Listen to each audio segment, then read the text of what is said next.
Bismillahirrahmanirrahim. Assalamualaikum warahmatullahi wabarakatuh. Handai tolan yang masih istiqomah mengikuti kajian Bima Sakti bersama saya, mudah-mudahan Anda diridhai Allah, dan bagi mereka yang baru bergabung, semoga Anda sabar untuk mengikuti tausiah saya ini sehingga akan menambah luasnya pengetahuan Anda. Mudah-mudahan Anda pun diberkati oleh Ilahi. Saat ini saya ingin menyampaikan kepada Anda tentang sebuah rahasia tipisnya batas antara kebenaran dan kemungkaran atau kebatilan itu tadi. Setipis sarang laba-laba. Hal ini saya ambil dari sebuah riwayat kenabian pada saat Muhammad Rasulullah melakukan hijrah ke Madinah. Dia bersembunyi dahulu di Gua Thur bersama sahabat karibnya terkasih, yaitu Abu Bakar As-Siddiq, agar supaya terhindar dari kejaran-kejaran kafir Quraisy. Akan tetapi kafir Quraisy tetap mencarinya pada siang harinya, yaitu dengan menggunakan ahli jejak, sehingga sampailah dia ke atas bukit Thur itu, dan di situ ada gua. Terjadilah perdebatan di antara mereka. Mungkin gua ini ada di dalam, tapi yang lain mengatakan tidak mungkin. Karena apa? Pintunya gua ini itu ada sarang laba-laba cukup besar. Kalau ada orang masuk ke dalam, pasti sarang laba-laba itu rusak. Sehingga analisis ini dijadikan kebenaran oleh kafir Quraisy itu, sehingga akhirnya mereka meninggalkan kebenaran yang sesungguhnya yang ada di dalam. Nah, di sini Anda hati-hati. Kalau Anda sudah berada di dalam kemungkaran, maka kebenaran sesungguhnya tidak akan nampak, tertutup karena gelap dan terbatasi, walaupun tipis, oleh sarang laba-laba itu tadi. Makanya hati-hati. Sementara yang di dalam ia memiliki kebenaran itu tadi, pasti bisa melihat kemungkaran yang di luar, sehingga mereka itu berhati-hati. Dalam kehidupan sehari-hari, sulit sekali masyarakat itu membedakan mana yang benar dan mana yang bungkar. Contohnya adalah di dalam perilaku, baik itu masalah-masalah ritual sehari-hari atau masalah-masalah bermasyarakat yang dianggapnya benar, padahal di situ ada kesalahan. Salah satu contoh yang paling mencolok ada pada yang pertama, peribadatan sholat. Banyak orang melakukan sholat dari waktu ke waktu dan dari masjid ke masjid, akan tetapi mereka tidak pernah memaknai sebenarnya hakikat sholat itu apa, kecuali mereka ingin mengejar pahala. Maka Allah memberitahu kepada mereka itu, sholat itu benar karena begitu perintah Allah. Sholat itu baik, sholat itu dia menjadi seorang ahli mushallin, ahli sholat, tapi diingatkan oleh Allah itu. Fawailul lil mushallin, sungguh celaka bagi orang yang sholat. Alladzina hum an sholatihim sahun, alladzina hum yura'un wa yamna'unal ma'un. Yaitu orang-orang yang lalai di dalam sholatnya, mengerjakan sholat tapi lalai. Apa kelalaiannya?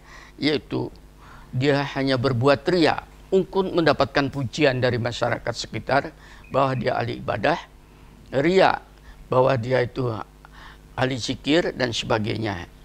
Maka sholatnya itu sudah tereduksi, dia sudah jatuh kepada kemungkaran. Dan yang kedua, itu tadi batasnya, sholatnya tidak menghasilkan perilaku apa-apa, kecuali tetap dia di dalam keadaan kikir, pahil, tidak peduli dengan masyarakat. Disebut dia enggan memberikan bantuan ke dalam masyarakat. Ini juga kepada Anda ahli-ahli sholat. Saya menyampaikan kebenaran setiap saat kepada Anda melalui Quran yang saya sampaikan kepada Anda, tapi Anda sama sekali tidak punya kepedulian. Ini membantu saya dalam membantu macam-macam. Bisa membantu dalam pengertian pikiran, membantu dalam pengertian energi, membantu dalam pengertian materi dan sebagainya. Anda hanya mengatakan, mana YouTube-nya yang baru, mana YouTube yang baru. Seandainya Anda ahli sholat seperti ini, terkena ini. Sholatnya tidak memberikan manfaat pada, memberikan manfaat apa-apa. Kalau Anda ahli sholat, harusnya ketertarikan. Karena Pak Ika sedang berjihad sendirian. Harusnya kesempatan untuk Anda membantu, menolong bersama saya agar supaya firman ini hidup di dalam masyarakat. Itu yang pertama. Yang kedua, banyak orang melakukan sedekah, infak dan sebagainya di dalam masyarakat. Akan tetapi infaknya, sedekahnya itu tidak bermanfaat apa-apa. Justru menjadi mudarat bagi yang bersangkutan, menjadi laknat bagi yang bersangkutan. Ini tipisnya di situ. Ya, sama-sama dia mengeluarkan dana, akan tetapi dana yang dikeluarkan secara ikhlas dan tidak itu batasnya di mana? Anda baca Al-Baqarah surat kedua ayat 262. Orang-orang yang menginfakkan hartanya di jalan Allah, dia fisabilillah. Beberapa teman sudah melakukan itu, saya senang. Berarti Anda terajak oleh Allah, bukan oleh saya. Kemudian tidak mengiringi apa yang dia infakkan itu dengan menyebut-nyebutnya dan menyakiti penerimanya. Mereka akan memperoleh reward, pahala di sisi Tuhan mereka. Tidak ada rasa takut pada mereka dan mereka tidak bersedih hati. Jelas sekali. Kalau Anda membantu menginfak fisabilillah semata-mata karena Allah, bukan untuk saya, tapi untuk Anda sendiri. Oleh karena itu bersyukur, tidak perlu. Saya sudah menginfak sekian, Pak Ika sudah melakukan ini. Lah, ini namanya mengundat-undat bahasa Jawa. Sudah. Bahwa Anda bisa istiqomah, itu berarti Anda dikasih kemuliaan oleh Allah. Bahwa Anda bisa ikhlas, itu berarti Anda sedang dihormati oleh Allah. Lakukan. Dan indikasinya hanya satu, yaitu mereka itu mereka tuh punya perasaan sakut dan bersedih. Oleh karena itu indikasi kalau Anda bersedih dalam hidup, selalu takut di dalam kehidupan ini, takut miskin, ya, takut dicela dan sebagainya, takut masuk neraka dan sebagainya. Itu berarti Anda belum bisa memahami ini tadi, tipisnya sarang laba-laba itu tadi. Oleh karena mari, begitu Anda bisa melakukan, bersyukur kepada ilahi.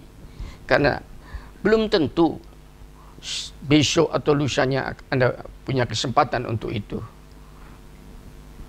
Yang ketiga, tentang ilmu pengetahuan. Ini ada sebuah riwayat yang menarik, yaitu dikala Musa alaihissalam disuruh belajar kembali kepada hamba Allah yang kita kenal Khidir itu tadi. Kita tahu bahwa Musa itu adalah menyampaikan syariat agama yang kita kenal dengan 10 Commandments, 10 perintah Allah itu tadi. Akan dapat kata Allah, kurang itu. Belum apa-apa. Itu belum ada isinya. Itu baru kulitnya. Lah isinya pada Khidir. Maka carilah hambaku yang namanya Khidir. Begitu bertemu dengan Khidir, maka Musa berkata, bolehkah aku mengikutimu agar engkau mengajarkan kepadaku ilmu yang benar yang telah diajarkan kepadamu dari Tuhan untuk menjadi petunjuk. Anda baca surat Al-Kahfi, surat ke-18, ayat ke-66. Jadi seorang nabi belajar kepada Khidir yang kita tidak kenal apakah itu nabi, walau a'lam. Ya. Perkenankan saya belajar kepada kamu. Nabi saja masih mau belajar. Lalu bagaimana dengan Anda? Merasa sudah tahu. YouTube sudah saya sampaikan, tidak ada yang merespon sama sekali ingin memperdalamnya. Waktu Anda terbatas. Begitu Anda merespon, belajar dan belajar, progres merespon itu tercatat oleh Allah bahwa orang ini adalah seorang yang ingin menambah pengetahuan. Mudah-mudahan dimasukkan ke dalam kelompok ulil albab. Lalu Khidir menjawab, sungguh engkau tidak akan sanggup belajar terhadap diriku ini dengan aku ini kalau kamu tidak sabar. Itu di dalam surat yang sama ayat ke-67-nya. Boleh, tapi syaratnya sabar. Kembalikan kepada Anda. Anda baru buka judulnya, baru saya mukadimah, Anda sudah matiin. Itu menunjukkan Anda termasuk orang-orang yang tidak bisa meningkat, tidak sabar. Sabar sampai selesai untuk dipahamin. Sabar berkali-kali untuk semakin mendalam. Dan bagaimana engkau akan dapat bersabar atas sesuatu? Segala sesuatu itu memerlukan kesabaran. Sedang kau belum mempunyai pengetahuan yang cukup tentang hal itu. Saya tahu apa yang saya sampaikan ini merupakan metode baru di dalam mengungkap kebenaran Al-Quranul Karim. Sehingga Anda jangan melakukan sebuah evaluasi dulu sebelum Anda memahami lebih dalam, agar supaya Anda termasuk orang-orang yang sabar. Akhirnya Musa menjawab, insya Allah akan kau dapati aku termasuk orang-orang yang sabar. Baik, aku akan berbuat sabar, katanya, dan aku tidak akan menentangmu dalam urusan apapun. Ini perjanjian. Akhirnya Khidir berkata, jika engkau mengikuti aku, maka jangan engkau menanyakan kepadaku tentang sesuatu apapun yang aku perbuat dalam perjalanan ini sampai aku menerangkan kepadamu. Ilmu ini, informasi ini saya timba menjadi sebuah ilmu hikmah. Saya banyak menerangkan kepada Anda tentang hakikat ilmu seperti sekarang tentang sarang laba-laba dan sebagainya. Tidak ada yang menerangkan itu, bahwa itu adalah batas, tipisnya batas antara kebenaran. Kenapa saya bisa menerangkan itu? Karena saya melakukan pendalaman perenungan itu tadi. Harapan saya Anda juga demikian. Kalau tidak paham, tanyakan kepada saya supaya semakin luas pengetahuan Anda tentang ibadah-ibadah lain. Banyak teman-teman melakukan sholat atau ibadah pujian-pujian Allah terhadap Allah di masjid-masjid atau di tempat-tempat terbuka. Akan tetapi diingatkan oleh Allah. Dan sholat mereka di sekitar Baitullah tidak lain hanyalah siulan dan tepuk tangan belaka. Maka rasakanlah azab yang disebabkan kekafiran kamu. Surat Al-Anfal surat ke-8 ayat 35. Banyak teman-teman seakan-akan memuji Allah, memuji Rasul di masjid-masjid dengan nyanyian-nyanyian yang begitu indah, seakan-akan itu ajaran keagamaan. Saya bukan, itu hanya bersiul dan bertepuk tangan. Apalagi pakai rebana dan sebagainya, seakan pujian terhadap Rasul dan sebagainya. Itu untuk saya sebuah budaya yang tidak mempunyai nilai peribadatan, akan tetapi itu hanya sebuah kesenian belaka. Jangan dikutari Islam dengan hal-hal yang demikian, sehingga Anda termasuk orang-orang yang memarjinalkan nilai-nilai keislaman itu menjadi sebuah kesenangan belaka. Oleh Allah dikatakan berbelok kepada kekafiran. Tipis sekali antara beribadah dengan nyanyian. Saya tidak mengatakan agama tertentu, tapi ada ajaran-ajaran tertentu di tempat ibadahnya itu sambil menari-menari, pakai musik dan sebagainya, seakan-akan memuji Tuhan. Kalau ada di antara Anda yang seperti itu, sekarang saatnya Anda mencari kebenaran. Itu kata Allah, dia hanya bersiul dan bernyanyi belaka, bukan beribadah. Bukan saya yang mengatakan, tapi Quran. Yang berikutnya, tentang dosa. Banyak orang terlibat dengan perbuatan dosa sehari-hari itu tadi. Dan siapapun tidak bisa lepas. Akan tetapi Allah memberikan kesempatan kepada mereka untuk yang namanya perbaikan diri. Oleh karena itu Allah menyebutkan, tetapi Allah tidak akan menghukum mereka. Orang berbuat dosa tidak akan langsung dihukum oleh Allah. Selama engkau berada, yaitu Nabi Muhammad berada di antara mereka, kenabian sudah lewat. Selama jejak kenabian itu berada di antara kita ini, insya Allah tidak akan dihukum, sekalipun salah. Dan tidak pula Allah akan menghukum mereka sedang mereka masih memohon ampun. Ada kesempatan untuk meminta ampun. Teman-teman yang selama ini mendakwahkan tentang Islam selalu membuat justifikasi, pernyataan-pernyataan yang untuk saya keliru, yaitu dengan mengeksekusi orang. Kalau kamu begini, kamu akan dihukum, kamu akan dirajam, kamu akan disiksa. Jangan begitu. Nanti terkena diri Anda sendiri. Selama orang yang bersangkutan tentu masih diberi kesempatan untuk beristighfar kepada Allah, insya Allah akan diampuni oleh Allah. Dan kalau Allah menyegerakan keburukan bagi manusia seperti mereka menyegerakan kebaikan, pasti diakhiri umur mereka. Namun kami biarkan orang-orang yang tidak mengharapkan pertemuan dengan kami bingung dalam kesesatan mereka. Ini menunjukkan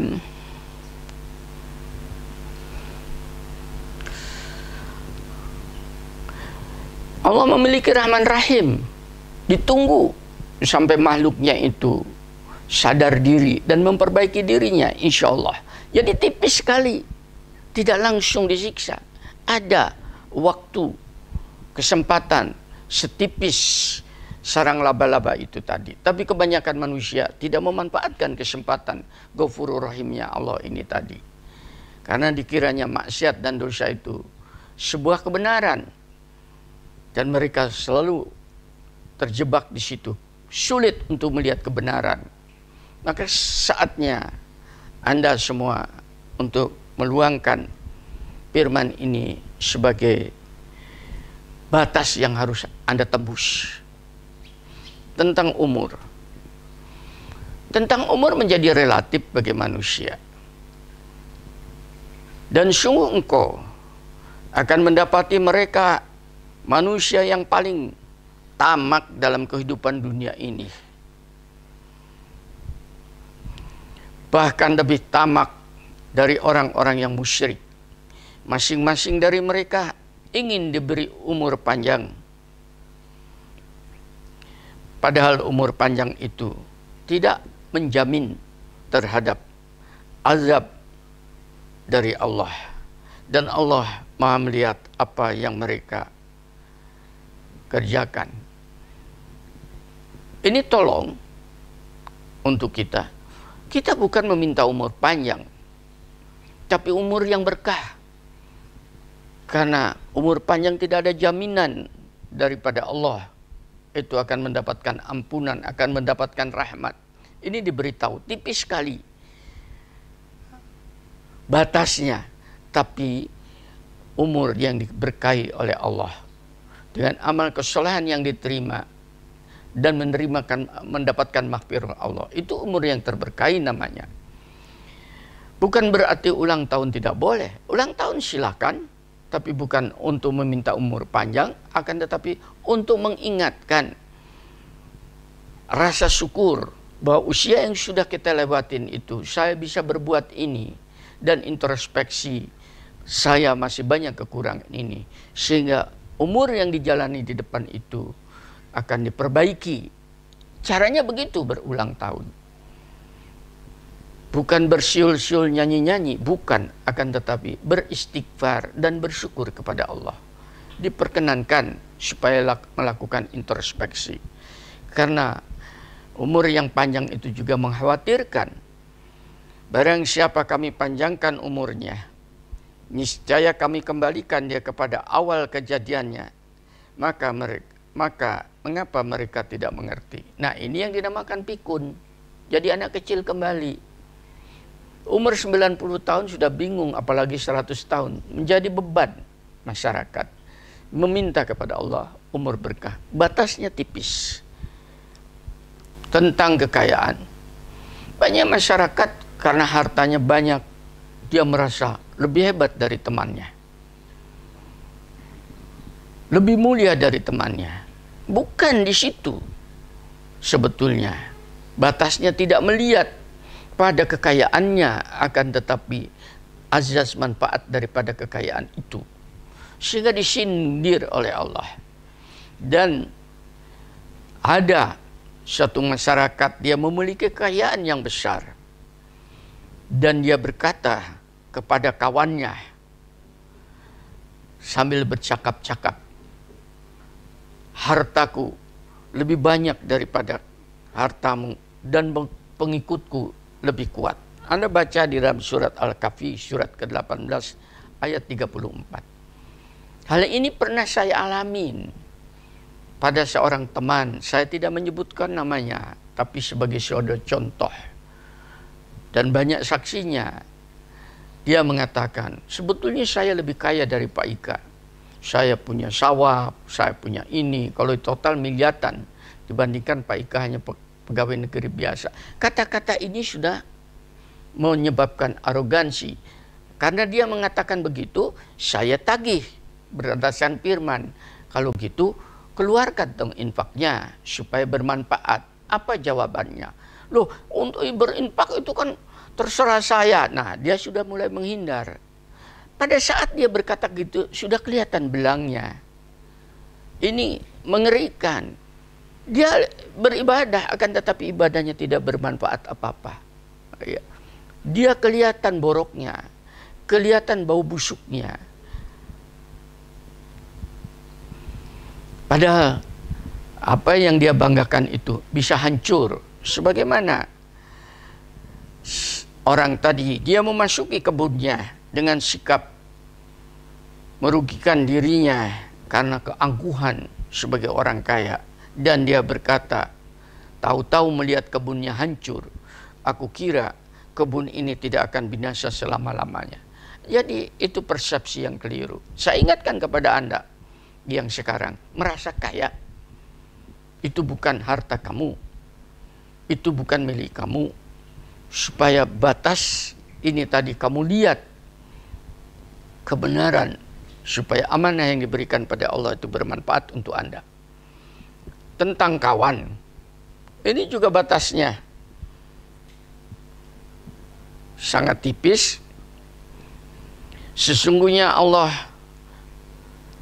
hanya melarang kamu menjadikan orang-orang yang tidak bermanfaat itu sebagai kawanmu.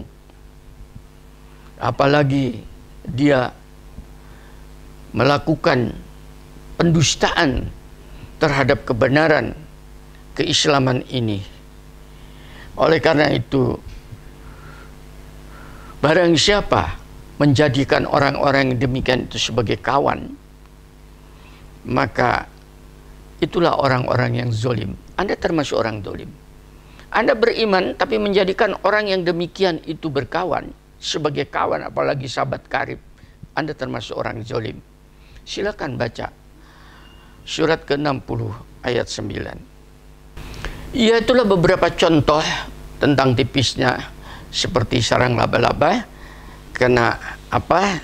Kita tahu di dalam Al-Quran perumpamaan orang-orang yang mengambil pelindung selain Allah adalah seperti laba-laba yang membuat rumah, membuat sarang. Dan sungguhnya rumah yang paling lemah ialah rumah laba-laba, sekiranya mereka mengetahui.